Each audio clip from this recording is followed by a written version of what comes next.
Bang Karni sehat ya? Alhamdulillah. Bu, berkat doa. Ini kangen ya sama saya? Iya, saya berharap datang tadi. Saya mengucapkan terima kasih atas undangannya untuk tampil bersama bapak-bapak yang hebat-hebat nih.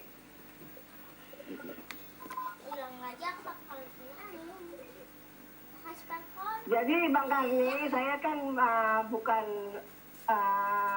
orang DPR ya.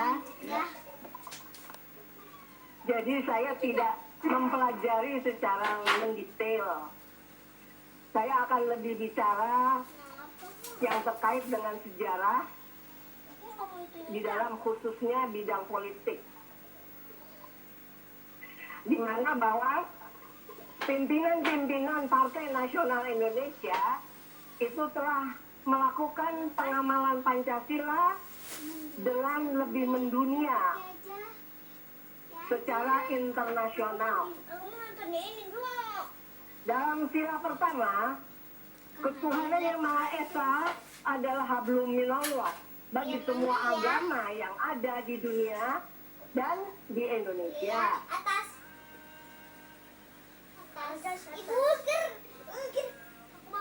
Sila kedua, perikemanusiaan kita mendunia dengan mengadakan suatu konferensi Asia Afrika di tahun 1955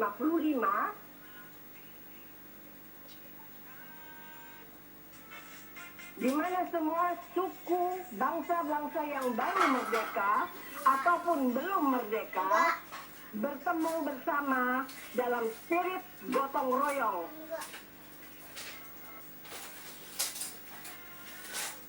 Bangsa-bangsa dengan berbagai agama bermusyawarah untuk mufakat, saling berkenalan dengan rasa persaudaraan untuk merumuskan beberapa prinsip-prinsip. Bukan hanya teori, tetapi betul-betul praktek di dalam perpolitikan. Dalam konteks hablum minallah. Sila ketiga, implementasi kebangsaan kita sebagai bangsa Indonesia diwujudkan dalam program kewarganegaraan yang tertera dengan adanya paspor untuk semua warga negara Indonesia.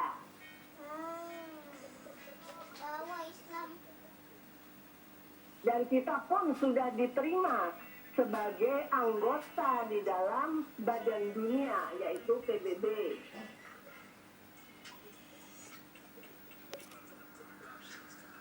Sila keempat, implementasi kedaulatan rakyat dengan adanya wadah untuk suara dan aspirasi rakyat Indonesia yang dulunya di zaman kolonial Belanda, rakyat tidak dianggap, kaum marhaen tidak didengar suaranya. Adalah adanya MPR, DPR.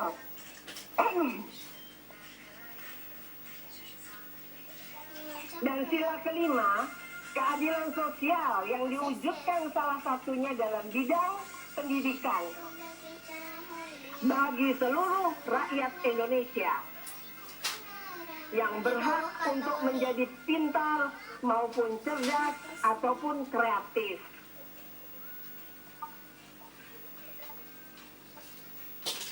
Saya kira itulah pemahaman yang sederhana yang saya pelajari dari sejarah khususnya bidang politik.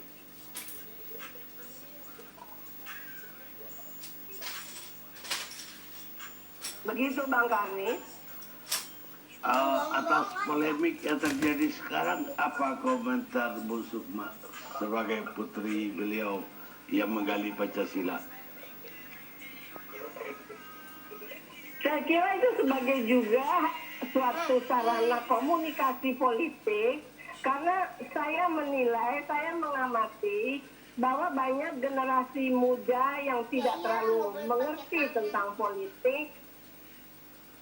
Jadi banyak juga yang acuh tak acuh Tapi ada juga yang latah karena ajakan dari pimpinan-pimpinan di ormas ataupun di partai politik lainnya. Jadi menurut Ibu Sukma bahwa polemik yang terjadi ini justru positif sebagai edukasi politik para generasi muda. Pembelajaran ya, termasuk adalah suatu wacana pembelajaran politik bagi anak-anak generasi muda, begitu. Tentang RUU-nya sendiri, Ibu Sukma tidak. Makanya saya tadi bilang, Bang Karni, bahwa saya bukan orang DPR. Jadi saya tidak mempelajari secara rinci. Kan bapak-bapak yang hebat-hebat itu sudah ada bermusyawarah untuk mufakat. Nah, di dalam proses musyawarah itu ada bagaimana akhirnya untuk menjadi mufakat. Saya kira itu dinamika di dalam suatu pertukaran pikiran, diskusi gitu loh. Jangan dikatakan dengan bahasa konflik lagi, tidak menginginkan persaudaraan kita sebangsa, senegara yang sudah berdarah-darah penuh tetesan air mata dan cucuran keringat. Ini jangan selalu dikatakan konflik. Kita tidak mau konflik, kita mau bersatu sebagai bangsa Indonesia. Sangat kasihan para pahlawan, proklamator. Kalau bangsa ini akan menjadi terpecah-pecah karena hoax lah, karena aksi-aksi konyol lah. Jadi saya harapkan janganlah memakai kata-kata yang konflik. Mungkin ada perbedaan. Di mana ada perbedaan pasti ketemu ada solusi, ada mufakat. Silakan kalau di dalam dunia internasional kita sudah bisa melalui proses di antara suku-suku bangsa, suku-suku yang beragama macam-macam. Kenapa tidak bisa hanya se-Indonesia ini yang jumlahnya ratusan juta? Pasti bisa. Kita ini harus penuh kasih sayang. Dan Pancasila saya kira betul-betul sudah disepakati dengan sangat bijak dan adil. Baik, Bu Sukma, terima kasih banyak sudah mau bergabung dengan kami.